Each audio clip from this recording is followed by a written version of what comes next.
Now, The Hunt Palmer Show. This is a catastrophe. You are now listening to The Hunt Palmer Show. Brought to you by Renaissance Homes and Pools on 104.5 ESPN Baton Rouge. That's what I wished for when I blew out my candle. Locking down the middle of the day. Live from the Raising Cane studio. This is Hunt Palmer. The floor is yours.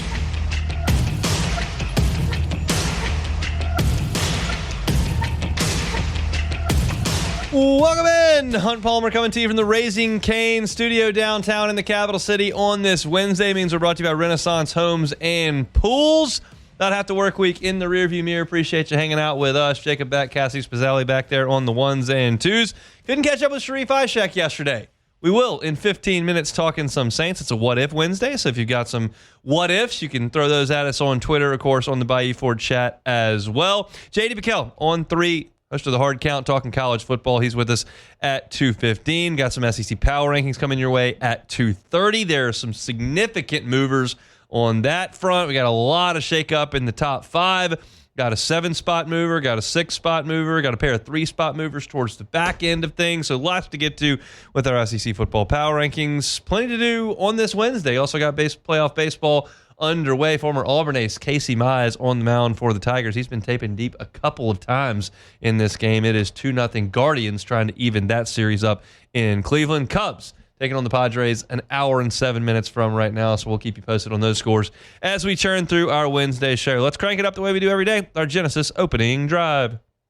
It's time for Hunt's opening drive, presented by Genesis of Baton Rouge.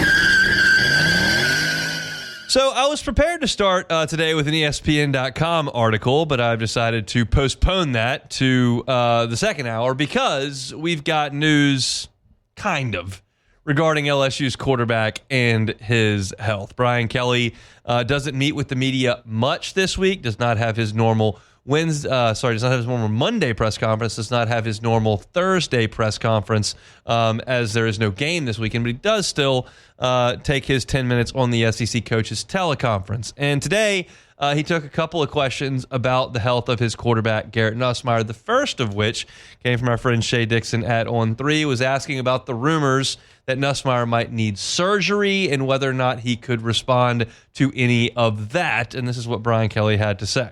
That's misinformation. Those are not based on any facts. They're quite silly, actually. And I know you have to ask the question because people want to know, but this is misinformation. Yeah, early on, he had an ab strain, not a core injury in terms of what a core injury that we deal with. And it's been slow to heal. But as I had mentioned, he's on the backside of that, and he's getting rest this week, and he'll be the Garrett Nussmeier that he needs to be as we get into the very difficult part of our schedule. There are two pieces to this. One is the answer and the way that LSU's handled this in the media, and two is the quarterback. And only one of those is really important. Of course, that's the quarterback. But let me get the media side of this out of the way first. LSU, this is my opinion, but it's based in quite a bit of fact at this point. Garrett Nussmeier got hurt in August, and LSU didn't really want anybody to know about that. So Garrett Nussmeier has not been listed on any injury reports. If he doesn't miss any practice or is not limited in practice, and I use air quotes with that, he doesn't have to be listed on an injury report. And when you play a non-conference game, doesn't have to be on there. So they didn't publicize that in any way. When the media asked about Garrett Nussmeier not throwing in those 2 practices that we saw him not throw in, Brian Kelly lied. He said, yeah, it's just load management, which in a way, I guess it is load management because you're monitoring an injury. But it was rooted in injury, not just, yeah, he's throwing a little bit too much. And I've been very honest about this. I'm fine with that. To me, Clemson has no right to know about LSU's quarterback's injury. To me, Joe Fan has no right to know about LSU's quarterback injury. That's an internal thing, in my opinion. If you're a fan and you feel differently, that's okay. We just disagree, which is completely fine. But I don't think LSU has any obligation to divulge that to Clemson or to Louisiana Tech or Southeastern. Now, the SEC says, we got a league game, you will tell us about your availability in practice. And if Garrett Nussmeier went through practice and was out there in pads, going through reps, then you don't have to put him on the report. But LSU kept this secret. And because of that, you have significant questions surrounding the injury. Nobody's asking any questions about Trey'Dez Green's injury. Nobody's asking any questions about Caden Durham's injury. because LSU came out and said, Trey'Dez Green has a sprained knee. He's going to be day-to-day and questionable. And he didn't play, and then he didn't play, and then he came out and played. And Caden Durham, well, yeah, he sprained his ankle. It's not a high ankle sprain. We're going to see what he can do. He's questionable, might play, might not. Game day, didn't play. Nobody asks any questions. But when you don't talk about an injury and you use the vague term like, yeah, it's a torso issue, you welcome questions. And it was right of Shea Dixon to ask the question, and I thought Brian Kelly answered it just fine today. Yep, it's an ab strain. It's slow to heal. He's on the back end of it. You're going to see the real Garrett Nussmeier moving forward. And so as far as the media aspect of this goes, I don't think anybody has played foul here. LSU has opened questions because of their vague answers, and that's Brian Kelly I'm speaking about specifically. But the bigger question is like, what's the deal with the quarterback? And here's my stance on this. I understand the business that I'm in. I understand that there is value in strong opinions, that there is value in animated approaches to things. I live in the world where we look to try to get social media views. We look to try to get YouTube views. We certainly want you to listen on the radio. And it is more interesting for me to get up here, whether I'm right or wrong, and go, they're lying about the quarterback. He's clearly hurt. They shouldn't have played him against Southeastern. It's ridiculous. They need a running quarterback anyway because the running game stinks. They need to get Van Buren back there. They can't run the ball. The coach isn't paying attention, and he's lying into the media, and to rant and rave and go through all these things about what should and should not be done in the handling of Garrett Nussmeier's injury. And I could do all that. I'm very capable of doing that. Here's where I come from. I have no idea what Garrett Nussmeier feels like when he gets out of bed, when he's on the practice field, when he gets ready to go play a game. I have no idea. I have no idea what the doctors know about what is wrong with his torso, core, ab, oblique, whatever you want to call it. I don't know what the doctors know. I don't know what the treatment plan has been. I don't know when it started. I don't know how it feels today. I don't know when it got better. I don't know when it got worse. I told you the one thing that I found out. I found out they thought it had been worsened the Louisiana Tech week. That's the only thing I know. So I spoke to that. I don't know what he feels like today. I don't know how much he's practicing this week. I don't know whether or not he's at a significant risk of aggravating it. I don't know what specifically aggravates it. I don't know if it's every throw or just when he throws a certain way or just when he throws out to the right or just when he throws it hard or just when he gets hit. I have no idea. So for me to sit here and try to speak out of any sort of position of authority on this would just be ridiculous. What I know is that he got hurt, he's been nursing it, and the offensive production stinks. And I don't know to what degree those two things are directly correlated. Maybe the offense stinks partly because Garrett Nussmeier's hurt, partly because you lost 4 offensive linemen and the other one doesn't play as much and you don't pass protect as well, partly because the running game's not any good, partly because Caden Durham was hurt, partly because Trey'Dez Green was hurt, partly because these wide receivers aren't getting enough separation, partly because the defense is dropping 8 and only putting 3 down, partly because they're getting a pass rush with 3 guys. Like, it's probably just a lot of everything. And I can't speak to you as to when Garrett Nussmeier is going to be 100% or if that's a possibility with this injury that I don't know anything about between August and Christmas. I don't know. So it makes it really difficult to sit here and speak in any sort of absolute, with any sort of direct knowledge, with any sort of conviction when there's just so much gray area. I think the only way we'll really know is one of two things.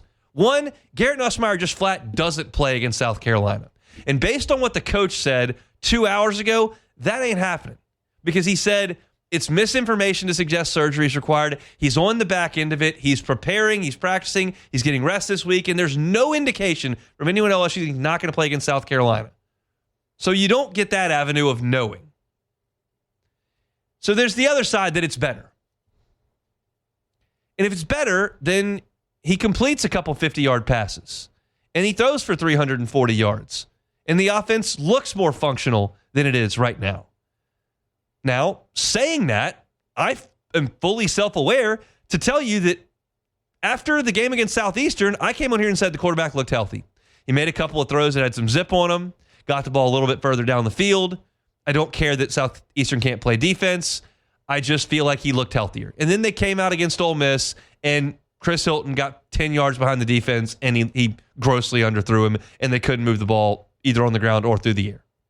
So I say all of this and go all the way around this topic to suggest it's very difficult for me as someone who's analyzing this football team to give you any hard and fast thoughts. I can try to connect dots and I can be hopeful, but I just can't tell you unless Garrett Nussmeier wants to come out and be very open about this, as opposed to the answer, which was, I don't want to talk about my health tonight. We're just not going to really know. I can speak in absolutes when I say this. If they play offense for the rest of the season like they played offense the first 5 weeks, they're going to lose 4 or 5 games. I can tell you that. But my sincere hope is that they don't. And if you want to go to the opposite end of the spectrum, from the 4 or 5 losses to making the playoff, he's going to have to get healthier than he is and play a whole lot better. And I cannot sit here and tell you when that can happen. Can it happen against South Carolina? Maybe, maybe not. I don't know. Vanderbilt? I don't know. Arkansas? Ought to go nuts against that defense. They're atrocious. Does the next bye week help? You're going to need that to get ready for Bama. There's just not a lot out there. And I'm okay with that. I don't need the information. But I can't give you an honest assessment. And I feel like there's a lot of people, not media people specifically, like just people in the LSU ecosystem here, whether you've got a Twitter profile or a group text or call into a radio show or have an opinion somewhere somehow, that feel like that LSU is grossly mismanaging this or they've got to make a quarterback change. And I feel like you're likely making those claims with as much information as I have, which is very, very, very little. And I just think that's a dangerous thing to do when you don't know. You feel like, well, they're not playing well and they lost a game. Somebody's got to be held accountable for this. To me, you just sit back and hope, hey, I hope this guy gets better. And that's where I stand on this whole issue. There's just not a lot more to say about it this bye week. You're not going to get anything else from Brian Kelly. Someone will ask him about it on Monday, and he will suggest whether or not Garrett Nussmeier is feeling better or worse. And based on the answers that we've gotten for the last 6 weeks now, I don't put any stock whatsoever in the answer that he gives on Monday, in the answer that he gives on Wednesday of next week in the teleconference, and in the answer that he gives on Thursday next week in the press conference and his coach's show. I don't put any stock into it. I just need to see it with my own eyes with Garrett Nussmeier. And that's the next time we can truly assess how he's feeling, how he's playing, and what the ceiling is for this LSU team. Because without him healthy, the ceiling crashes south. With him healthy and improving, ceiling rises a little bit. We'll see. That's our Genesis opening drive here on this Wednesday. When we come back, Sharief, Ishaq, WDSU, talking some Saints. That's next.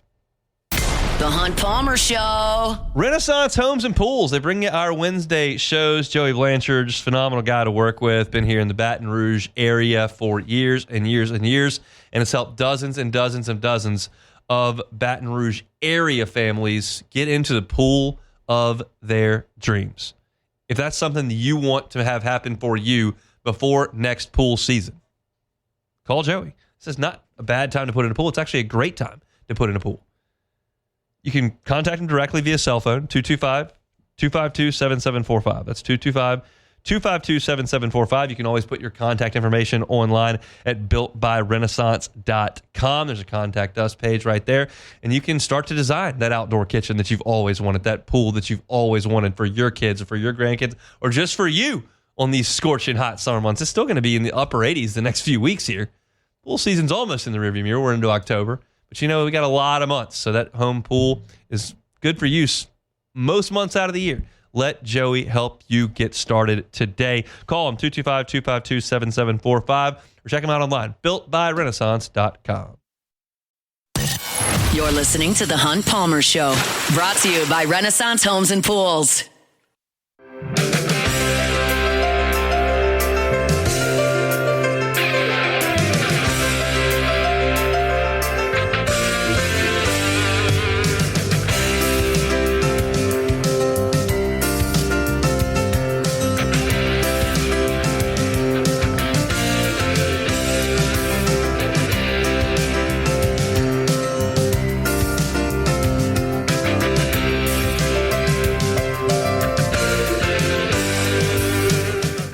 Look at my guy Javi Baez driving in.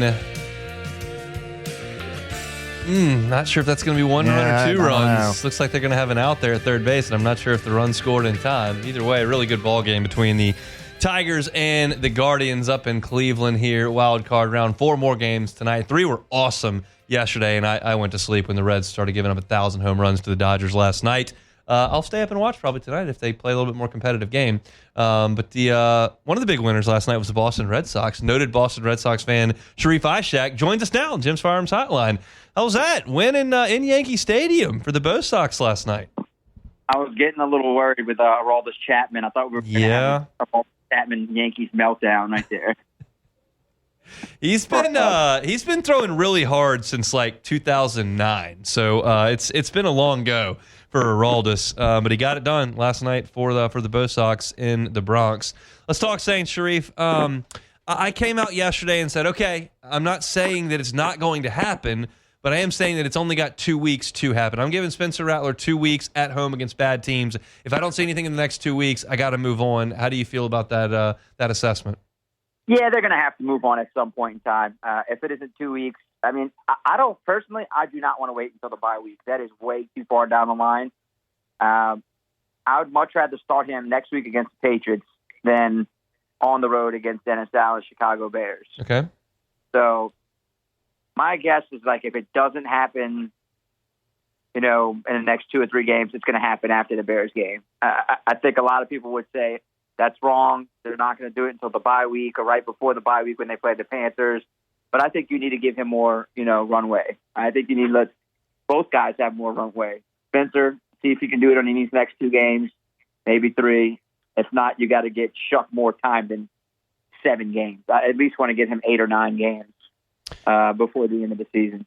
And on the other side of the coin, to be fair, like what are the chances Rattler really plays well in a game against a lesser defense and that you want to get him some more snaps? To be honest with you, Hunt, I think the Giants have a very solid defense.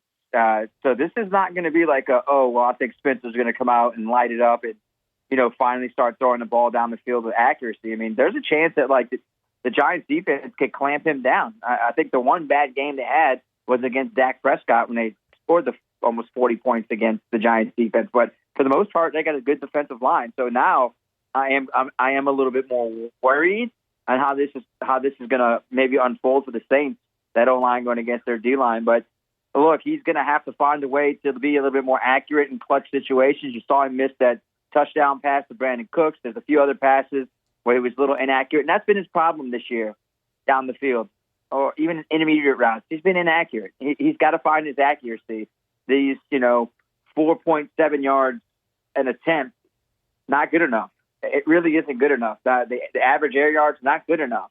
You got to get the ball down the field. If that's, not going to happen, then it's time to move on and see what your 40th overall pick can do. I'll tell you this. I like the running game on Sunday. I think they're blocking it, and I think Kendre Miller and Alvin Kamara have looked pretty good sharing the workload. What do you think of the running game? Yeah, you asked me about Kendre Miller a lot throughout the last year and a half, and he has shown up so far this year.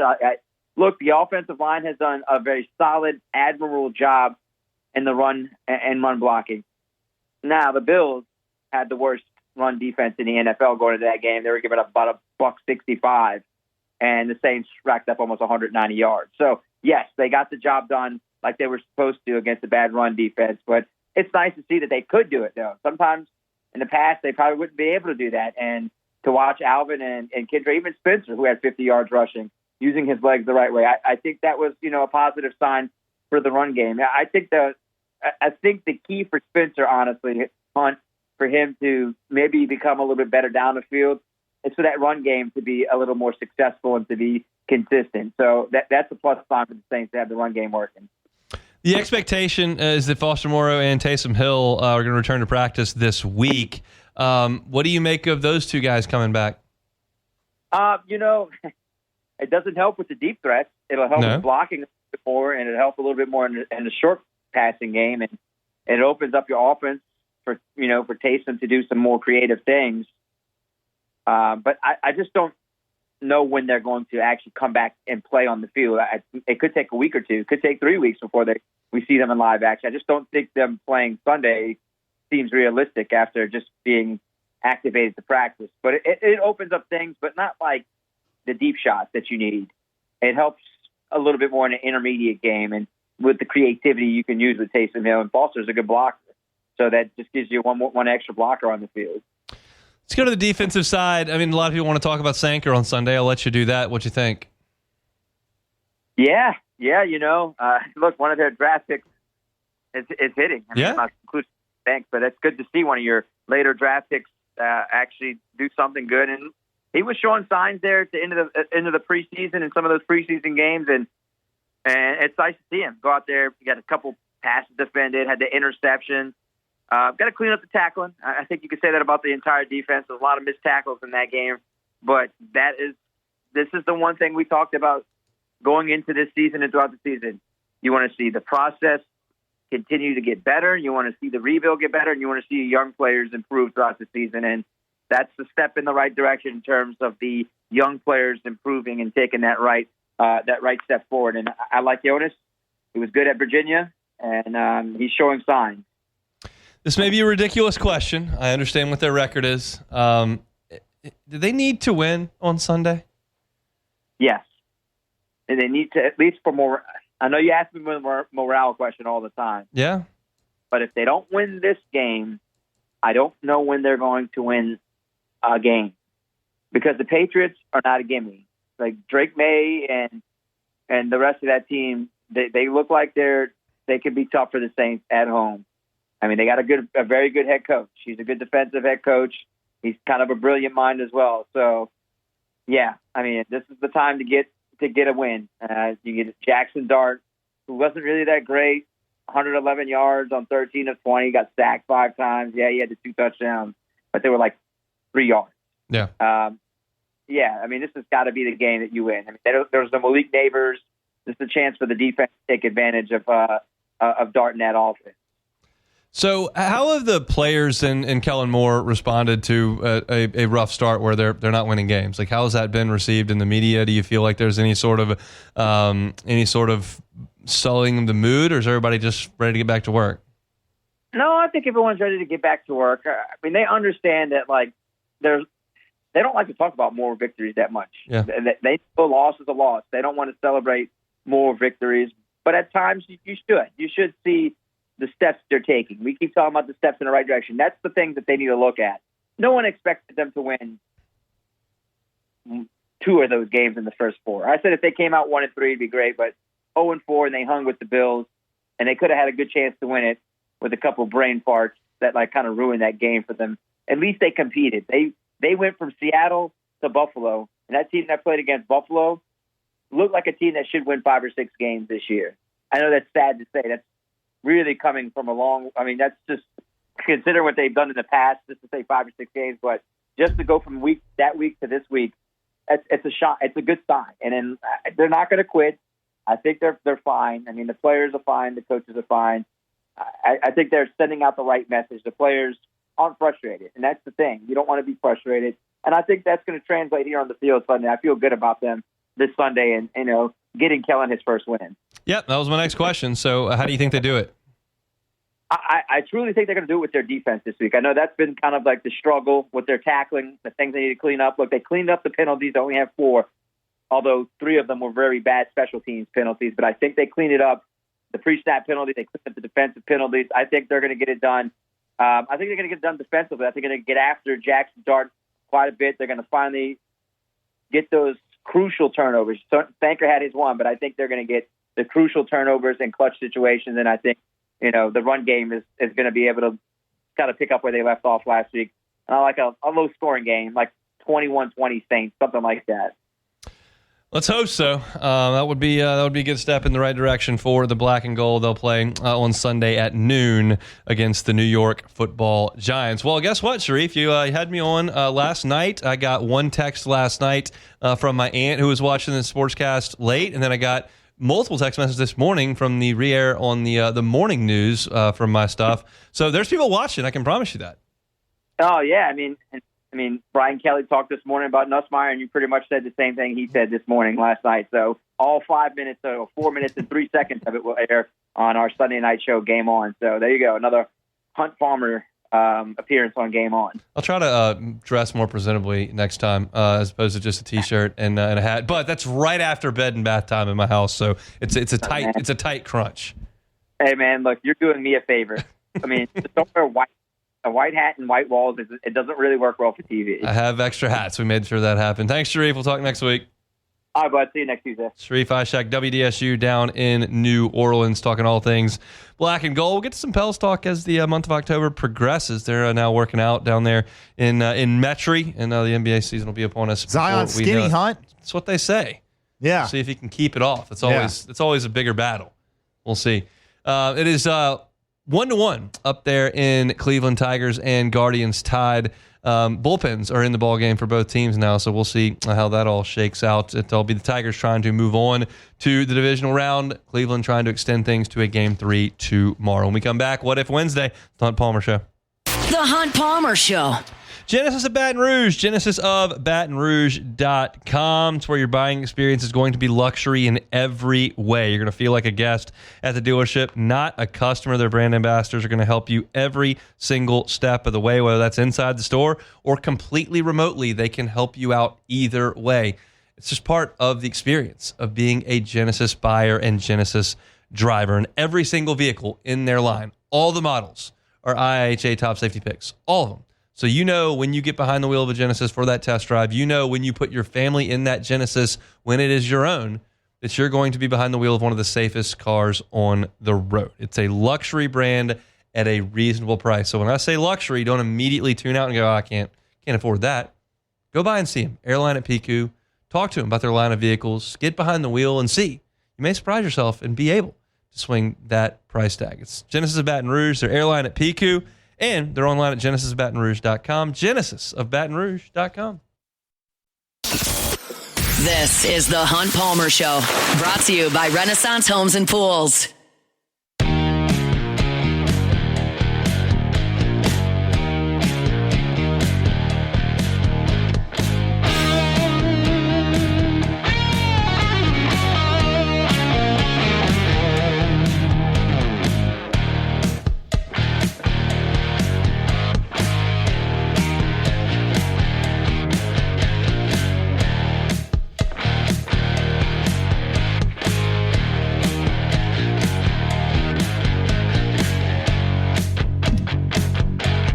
Here on this Wednesday, brought to you by Renaissance Homes and Pools. They're online at builtbyrenaissance.com. Looking for that outdoor kitchen, outdoor entertaining area? Builtbyrenaissance.com. SEC football power rankings coming your way in 55 minutes. Got a lot of movers and shakers this week. I did go back and compare them to last week's rankings. Got one team that moved 7 spots, one team that moved 4 spots, one team that moved 6, couple of 3s there. There's a 2. There's some moving around. We expected that after a really big week of games. Top 4 very jumbled after the weekend that was. So we'll get to all that at 2:30. There's a list ESPN.com put out a little bit earlier, ranking every Power 4 quarterback 1 month into the season. We'll tell you where Garrett Nussmeier ranks at this point. And then JD Piquel going to be with us at 2:15 as well. So lots and lots to do. Let's keep things rolling with some What If Wednesday. Time, space, reality. It's more than a linear path. Where a single choice can branch out into infinite realities. Follow me and ponder the question, what if? All right, first one here. What if Hunt was the Ryder Cup captain? What would he have done differently? Course setup, got to grow the rough up. You completely neutered the Americans' advantage tee to green. They're a better tee to green team, and all you did was turn it into a putting contest. So that's not great.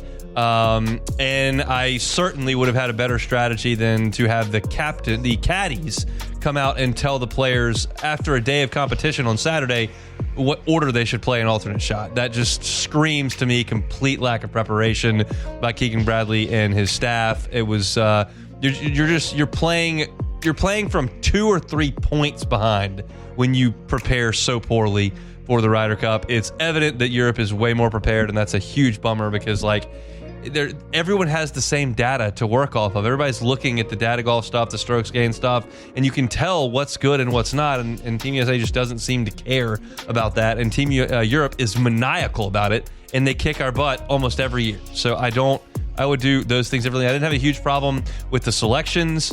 I thought that from a competition perspective, the course setup was atrocious and our preparedness was atrocious. And I thought the uniforms were pretty bad. So that's not great. Yeah. I think if you're going to make that course challenging with the rough and it's a longer course, I don't know why you bring Russell Henley. I know he's played well. He played well this season, but he drives it shorter than almost anyone on tour, and it showed in the Ryder Cup. Anytime he was hitting tee shots, he was 30 to 40 yards behind other guys, and that puts his teammate or himself at a disadvantage. So I think you probably go with someone else there instead of him in this specific setup. And the fact that Kim Young didn't play every single event was a mistake because he was incredible. And maybe you didn't know that he was going to be playing that well off the bat. But as soon as you saw the way he played Friday afternoon, he needs to be playing in every single slot. He played the rest of them. And he did. But still, just the fact that you have Russell Henley playing in the morning foursomes, and then the Morikawa partnership with the English was indefensible. And I would not have had Cam Young and Bryson playing together. Yeah. Because they're your two longest hitters, and now you're neutering that by putting them in the same group. You needed to put Morikawa with one of those guys so that he could hit iron shots from where they hit their tee shots. There were some things that were bad. It was bad. All right, next one. What if Kim Mulkey decided to end her career by coaching the LSU men's basketball team for 3 years? Could she coach them to be one of the top teams in the SEC? Could she recruit elite talent? Would she make it to the tournament in any of those years, or all three of them? That's a great what if. I am not a basketball coach. My opinion is that men's basketball and women's basketball are worlds different. Just like baseball and softball are worlds different. And I think that it would be a huge adjustment for her to coach that in a different type of game. I mean, you consider that a lot of men's plays are drawn up to be played above the rim. And that there are passes that women can make that men can't. There are passes that men can make that women can't. So I think that there's a huge adjustment. I think she's a great coach and a great motivator, a maniacal preparer. I think she could hire a great staff. But it's a different sport. So I would not bet heavily on her having a lot of success coaching the LSU men's team for 3 years. That would be my take on that. Yeah, it's definitely an interesting what if. To me, I think Kim Mulkey is one of those coaches where she has not let anything get in her way of success. And I think she's one of those coaches that you could put her in a situation, and to me, I would say that it would probably take her at least a couple of years to get adjusted to the men's game. But I think that eventually she would figure it out, and I think she would be able to make the LSU team a really, really competent, competitive one.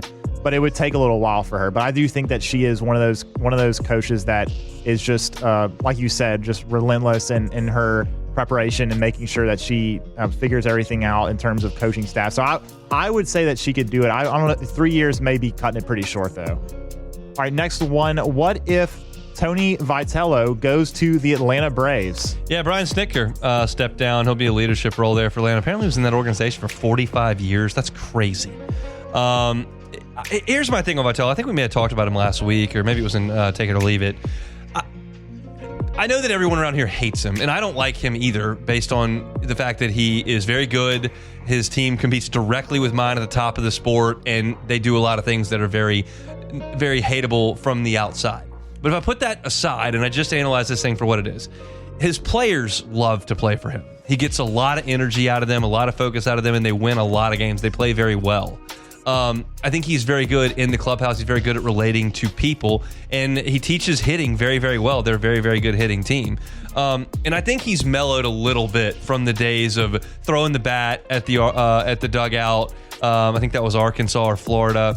He's mellowed a little bit from the days of screaming at Dave Van Horn. Mellowed a little bit from the days of bumping the umpire. That was all 3, 4, 5 years ago. I haven't seen as much of that from him. I think he's matured a little bit. He doesn't have to prove himself anymore. He's won a national championship, and he's got probably the winningest team over the last 4 years, just off the top of my head. So I think there are some things to like about him from a baseball perspective. Now, he is playing with more talent than most of the teams he plays against now, and that's not the case in Major League Baseball. And it's certainly different managing a major league team from a pitching perspective than it is a college team. So I'm not here to tell you that I think he's a slam dunk, but I think he has some qualities that are very interesting as a baseball guy in a clubhouse. I think he's more so one of the guys than one of these college coaches that's a strict disciplinarian that is cracking the whip on these young college players. He lets them go. And in the major leagues, when you're with a team for 7 months straight, you're not a disciplinarian. You kind of let them go, and you manage egos in that way. And I think he would be good at that. So I think it's an interesting look by the Giants and the Braves. I'm doubtful that he gets one of those jobs, but I think it's interesting. All right, I'm just seeing this on Twitter, Hunt. I know our biggest fan, of course, Richard Condon. Yes, huge fan. He responded to your what if. Saying he sent his in first. No excuse for your producer, me, who he says in quotations, nice guy, which I appreciate, not to ask the one he sent in. And I found the one that he sent in. Well, we got to get Rich's question. I'm sure it's excellent and insightful. Well, here's the problem, Hunt. The problem is his question is not a what if. Well, that's shocking. I'm surprised Rich didn't follow instructions. It's a bit surprising. He's usually so good at that. That he didn't just ask a what if, but his question was, quote, how much would I have to pay for you to ask Coach Kelly about his underperforming offense if/when it continues versus South Carolina? He's been asked about it repeatedly. He has. He's been asked about it on 5 or 6 occasions. He was very unhappy when someone asked him about it. I don't know that he needs to dole out any money for that to happen. But perhaps you would like some money, huh? And the other part of it is I'm not at Brian Kelly's press conferences. I do a post-game show, and I'm writing stories. I'm not there, so I would have to go out of my way. But great news for Rich. He can just go back and listen to some of the press conferences on YouTube because that question is asked once a week. Yet again, not a what-if question there, Rich. So maybe next time ask a real what-if question. That was more of a how much question instead of a what-if question. It was a how much. It's a great effort, Rich, and he's still learning how to use social media, so that's good for him that he can make that happen. But it just, we're not quite there. Yeah. All right. Let's see if we got any in the chat. I don't know if I've seen any really. I think there was one more in the doc. Oh, yeah. Let's see. Yes. What if you could only watch college football or the MLB this Saturday? So I don't have a dog in the college football hunt, and I may have a dog in the MLB front. I mean, if the Cubs are playing, that's a no-brainer. I got to watch the Cubs because that's the only team that I can now truly watch as a fan without working. I have to write a story after every LSU football, basketball, and baseball game. I have to write a story. So I'm still pulling for them to win, obviously, but it is a work assignment when it happens. The Cubs are the only team I can watch completely unfettered by that. So that's obvious. If the Cubs were to lose, I might say college football because I wouldn't have a sour taste in my mouth. The Cubs would have just lost 2 games in a row. But just on principle, give me college football or Major League Baseball, I would take the Big League Baseball playoffs over the first week of October in college football. And because the big SEC game is Alabama Vanderbilt. Forgive me, I'm not just beating down the door to see that. If you were giving me last week's slate and I could watch Bama Georgia and A&M Auburn, and then there was another one I think that was big. I mean, Tennessee Mississippi State ended up going overtime. That's a better slate. But this week, Alabama Vanderbilt, do I have to see that? Not really. Yeah. I'm going to be clear. I'm going to watch it because I don't have to abide by this what if. Yes. But I don't have to watch it. I agree with you too. Yeah. I mean, I'm watching the Cubs. I mean, we gotta get this thing going here. They got a big win last night. They're playing on Saturday. That's gonna be must-watch TV for me. All right, one more real quick. I think this is a question, obviously, for maybe a little bit ways away, but it is What If Wednesday. What if LSU goes 8-4? How hot is Brian Kelly's seat? 8-4 is a failure. I don't have a problem saying that. I also don't see a scenario where 8-4 gets Brian Kelly fired because it's a massive buyout. It's just how hot is his seat? His seat, that would be a big deal. I don't think you can go 8-4 with that roster, that expectation level, that financial commitment from the boosters, all that went into that, and the comments in the preseason about competing at a championship level, competing for championships, winning a national championship. The players had said things like that. There would have to be some significant changes made to the operation over there. I don't know another way to say it if you go 8-4. So, it's a big couple months here. They've got a bye week to get themselves right and figure things out. And you got to move forward against South Carolina and play some better football. So we'll see. That's What If Wednesday here on this Wednesday. We will take a timeout, come back and close out hour one next. The Hunt Palmer Show. One Bath and Closets. OneBathAndClosets.com is the website. David Vaughn and his team, 30 years redesigning and remodeling bathrooms and closets. When I say redesigning, remodeling, you may think big scale projects. Doesn't have to be that way. It can be something as simple as a tub to shower conversion. If you've got a bathtub that you don't use, I got two little ones. They're splashing around in the bathtub at 6:30 every day. If you don't use your bathtub in that way and you use a shower, but you stand in an old dingy tub to do it, well, get rid of it. Pull it out, put in a gorgeous new glass walk-in shower. When you do that, you've reimagined your bathroom. You've added value to your home. And you can do it with One Bath and Closets. Start with that free consultation with David Vaughn and his team. I've talked to him about this process. It can be as simple as 3 to 5 days, depending on the scope of the work, for a tub-to-shower conversion. That sounds like something you'd be interested in, starting that project up on Monday, and by the time Friday rolls around, you've got a brand new walk-in shower. It'd be a pretty awesome deal. David is happy to help you with it. It's One Bath and Closets. Get a free consultation and check out pictures of the great work online at onebathandclosets.com. You're listening to The Hunt Palmer Show, brought to you by Daryl May of Trusty Properties. Looking for land to hunt or build? Call Daryl May at Trusty Properties.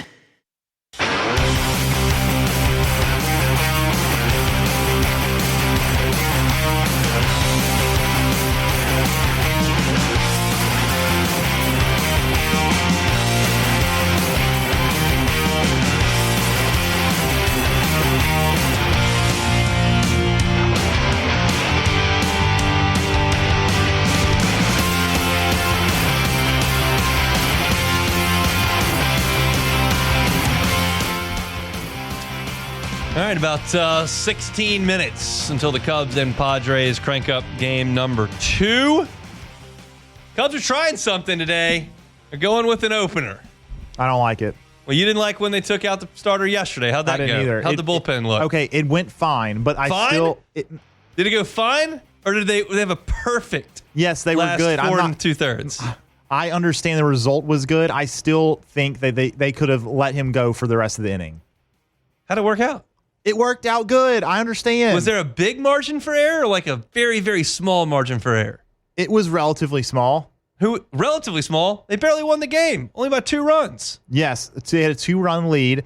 They had a no-run lead at that point. Okay, yes, but they had one guy on base with no outs. They didn't even let him. Who was coming up? Batter. I don't care about Roddy Lefty. He was pitching fine the whole game. To who? Who was he about to pitch to? Was it Tatis? Yes. Yes. Fine. He hasn't been. He didn't have any hits before that. You're playing with fire, Beck. You're throwing your best bullets already starting in the 5th inning. Look, it went as well as it could have gone. It could have gone a lot worse. I'm looking at the Tigers and the Guardians right now. They went to the bullpen in the 3rd and 4th innings. Yeah, I get it. We don't have Tarek Skubal. We don't have Garrett Crochet. We got Matthew Boyd. And he has not been good the second half. I know that. But he was pitching well. He gave up some hits, but they were scattered. He was pitching pretty well. Is it better to take him out too early or too late? I guess too early. I still think they should have let him finish. I think it's a great omen for us that you're doubting Craig Counsell once again, because most of the time he's right, you're wrong. Okay. How's Matt Shaw's defense been? It's been better. It's been excellent. Yeah. Phenomenal, some are saying. Some are saying phenomenal. Not hitting very well. So they're going with Kittredge. in this spot, they're going to let him throw to 3 batters. Hopefully that's an inning, and then you go to a starter in the second inning. And you use one of your best relievers in the first inning, and you can't use him after that. But who are you using him against? I understand who you're using him against. 27 outs. I get it. They all count the same. I like it. I think it's forward thinking. Yeah. And I think that we so lightly used our bullpen yesterday. Nobody threw more than 17 pitches that everybody's ready to go. So you think Palencia is available? I doubt they use him, but I think he is available. Yes, after 17 pitches. I doubt they use him today, but I think he's available. Okay. I think if they need if they've got a huge spot and Tatis is coming up, he's got a chance to come in. All right. Still got Thielbar ready to go. Yeah, Thielbar. Still got Rogers ready to go. Still got the 2 left-handers, Shota, and then you get to the end of the game and you feel great about getting the ball to Keller. Put my starter in the game in the first inning. Don't need to. Shota's been giving up a lot of homers in the first inning. He's clutch, Hunt. He's going to step up because he's got how many playoff starts? None. But he's still clutch. You'll see. He's clutch. I'll see. This is the guy I need managing the Cubs. Jacob Beck is going to put in his resume. Clark and Addison. I think they're going to sit Craig Counsell, the $8 million manager, and they're going to go to Beck for I think probably a little bit less than $8 million. If I had to absolutely. guess. I'd do it for $1 million. Well, that's very kind of you. Maybe 500,000. That might speak to the ownership. They like if to they cut can costs. save $7 million on the manager, they may do it. Yeah, so I got to make sure that your application gets cut off. They need to keep expanding around the around Wrigley. Monopoly around Wrigley. Gallagher Way. All right, that's it for the first hour here on this Wednesday. We're brought to you by Renaissance Homes and Pools. Beck's going to step away for the second hour and go manage the Cubs, so we'll find a producer in the hallway. I got to manage Arsenal as well, actually. Oh, great. We got to manage Arsenal. Who gives a rip about Arsenal? The Cubs are trying to move on to the next round. Nobody cares about that. All right, we'll pause for national headlines. We're going to talk to, we'll talk about J.D. Piquel in the second hour. It's on Palmer Show. The Hunt Palmer Show.